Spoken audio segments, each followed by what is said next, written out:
Hi, இன்றைக்கி இந்த வீடியோவில் என்ன vlog பார்க்க போகிறீங்கன்னா, என்னோடய கிச்சனை வந்துட்டு நான் டீப்பாக எப்படி க்ளீன் பண்ணுறேன் அப்படிங்கிற விஷயத்தை தான் அவங்க கூட ஷேர் பண்ண போகிறேன்.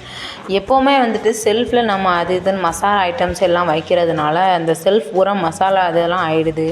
அப்புறம் எண்ணெய் அந்த மாதிரியெல்லாம் கொட்டிடும். அதனால் வந்துட்டு நான் என்ன பண்ணுவேன் அப்படின்னா, கம்பினார் வச்சுட்டு சோப் வச்சு நல்லா அதை க்ளீன் பண்ணிவிட்டு நல்லா தேய்ச்சி விட்டுட்டு ஈர துணியை வச்சுட்டு அதை எப்போவும் துடைச்சிருவேன். அப்படி நம்ம துடைச்சோன்னு வைங்களேன், அவ்வளோ பளிச்சுன்னு இருக்கும் அந்த செல்ஃப் வந்துட்டு. நீங்களே பாருங்கள் அது எந்த அளவுக்கு பளிச்சுன்னு இருக்குது அப்படின்னு. இப்போ இந்த அளவுக்கு துடைச்சதுக்கப்புறம் தான் என்னோடய மசாலா பாக்ஸஸ் எல்லாத்தையும் நான் அரேஞ்ச் பண்ணி வைப்பேன். அந்த மாதிரி தான் நான் இப்போவும் வேலை பார்ப்பேன். அதாவது மொத்தமாக பார்க்குறத விட ஒவ்வொரு நாளைக்கும் ஒரு சின்ன சின்ன இடங்களை வந்துட்டு நம்ம க்ளீன் பண்ணி எடுத்தோன்னு வைங்களேன், நமக்கு வேலையும் அதிகம் இருக்கிற மாதிரி தெரியாது. அதே சமயம் நமக்கு வந்துட்டு ரொம்ப கஷ்டமாகவும் இருக்காது. நம்ம வந்துட்டு க்ளீன் பண்ண மாதிரி ஆகிடும். அதாவது ஒரு நாளைக்கு ஒரு ஒரு ஒரு இடத்துல சின்ன சின்ன வேலைகளை பார்க்கலாம். வீடு துடைக்கிறது வந்துட்டு ஒரு நாள் பண்ணலாம். அந்த மாதிரி செல்ஃப் க்ளீன் பண்ணுறது, இல்லை மேலே ஏதோ பாத்திரங்கள் மொத்தமாக வச்சுருக்கிறத க்ளீன் பண்ணுறது, அப்படி இப்படின்னு எல்லா விஷயங்களையும் ஒன்று ஒன்றா கொஞ்சம் கொஞ்சமாக பார்த்தா கூட நம்ம ஒரு 2 டேஸில் நம்ம வீட்டை வந்துட்டு கம்ப்ளீட்டாக நீட்டாக பண்ணி அழகாக்கிடலாம். நான் ஏன் அப்படி சொல்கிறேன்னா, என்னோடய வீட்டை வந்துட்டு மெயினான விஷயம் நான் டெய்லி க்ளீன் பண்ணுவேன்.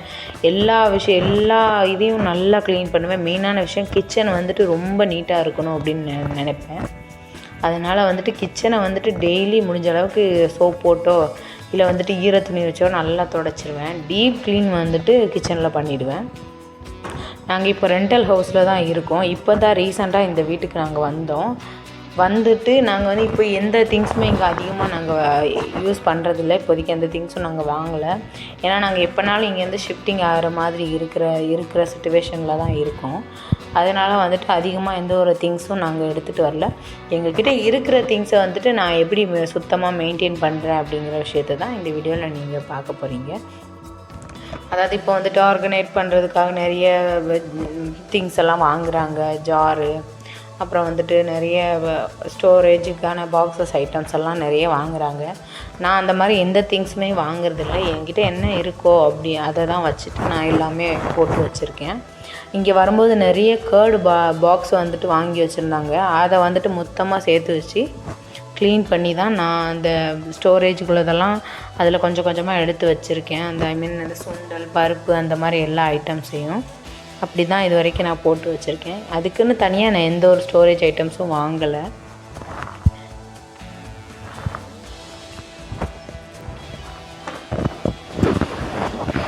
அப்புறம் வந்துட்டு கிச்சன் வந்துட்டு கவுண்டர் டாப்பை வந்துட்டு மெயினான விஷயம் வந்துட்டு அடிக்கடி அதை கழுவி விட்டுணும். ஏன்னா அதில் வந்துட்டு நம்ம ஆயிலெல்லாம் யூஸ் பண்ணுவோம். அதுக்காக தான் சொல்கிறேன். அப்புறம் பாத்திரம் வந்துட்டு எப்போவுமே பாத்திரத்தை வந்துட்டு மொத்தமாக நம்ம சேர்ந்ததுக்கப்புறம் கழுவிக்கலாம். சாயங்காலம் ஆகட்டும் நம்ம எல்லாம் நிறைய சேர்ந்தோன்னா மொத்தமாக கழுவிக்கிடுவோம் அப்படிங்கிறதெல்லாம் நம்ம நினைக்கக்கூடாது. ஏன்னா அது வந்துட்டு நமக்கு ரொம்ப அது சோம்பேறித்தனத்தை தான் நமக்கு அது உண்டு பண்ணும். மொத்தமாக நம்ம போட்டு அப்புறம் கழுவிக்கலாம் அப்படின்னு நினைக்காதீங்க. எப்போவுமே கொஞ்சம் பாத்திரம் சேர்ந்த உடனே டக்குன்னு கழுவிடுங்க. எனக்கு வந்துட்டு இது வந்துட்டு ஒரே ஒரு தடவை சமையல் முடிக்கிற வரைக்கும் தான் இந்த பாத்திரம் எனக்கு செய்கிறது. ஒன் டைம் நான் சமையல் முடித்தோடனே அது எல்லாத்தையும் நான் க்ளீன் பண்ணிவிடுவேன்.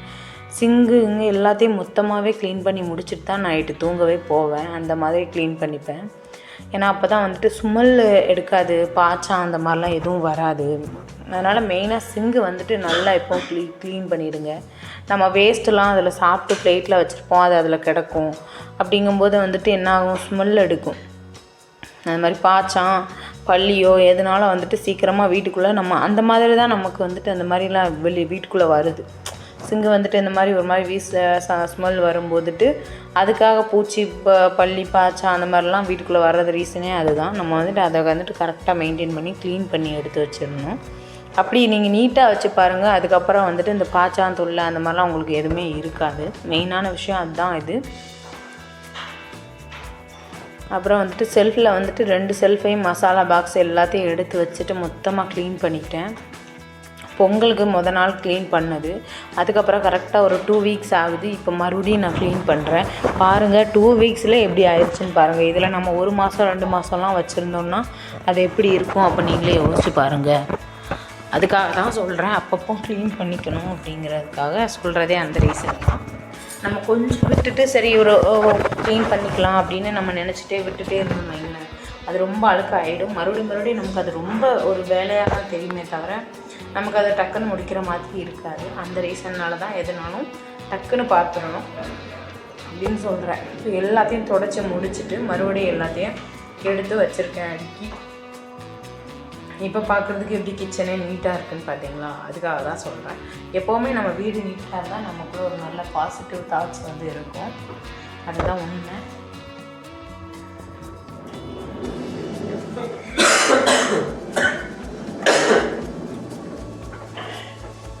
அப்புறம் வந்துட்டு நம்ம வீட்டில் இந்த ரைஸ் எல்லாம் வாங்கணுன்னு வைங்களேன், அதிலலாம் கொஞ்சம் கொஞ்சமாக ஒரு பாக்கெட்டில் நம்ம சில நேரம் அப்படியே வச்சுருப்போம். அப்படிலாம் எதையும் வைக்காமல் நான் வந்துட்டு என்ன செய்வேன்னா, என்கிட்ட இருக்கிற பாக்ஸில் வந்துட்டு அந்த ரைஸ் எல்லாம் மொத்தமாக கொட்டி அதுக்கான அது மீன் பாஸ்மதி ரைஸ்னால் அது மட்டும் தனியாக ஒரு பாக்ஸில், நார்மல் ரைஸ்னால் அது ஒரு பாக்ஸில் வச்சுடுவேன் தனியாக கொட்டி. அப்போ தான் எடுக்கிறதுக்கும் யூஸ் பண்ணுறதுக்கும் நமக்கு யூஸ்ஃபுல்லாக இருக்கும்.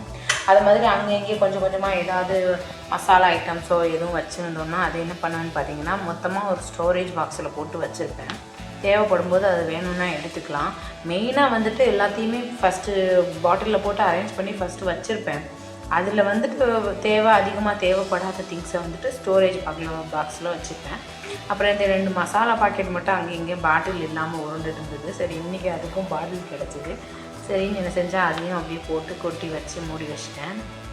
அதுவும் அங்கே இங்கே இருந்தால் சிந்தி வம்பாக தான் போயிட்டுருக்கும்.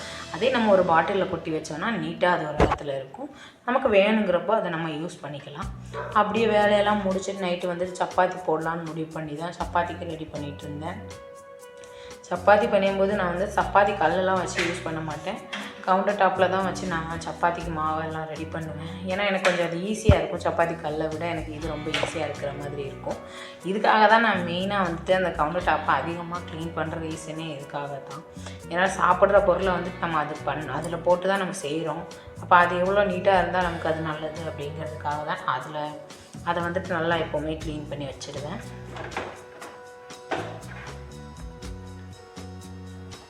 அப்போ சமையலெல்லாம் முடிச்சுட்டு சாப்பிட்டுட்டு தூங்க போகிறதுக்குள்ளே ஒரு தடவை வந்துட்டு என்னென்ன மிஸ்டேக்லாம் இருக்குது அப்படிங்கிறத ஒரு தடவைக்கு 2 தடவை பார்ப்பேன்.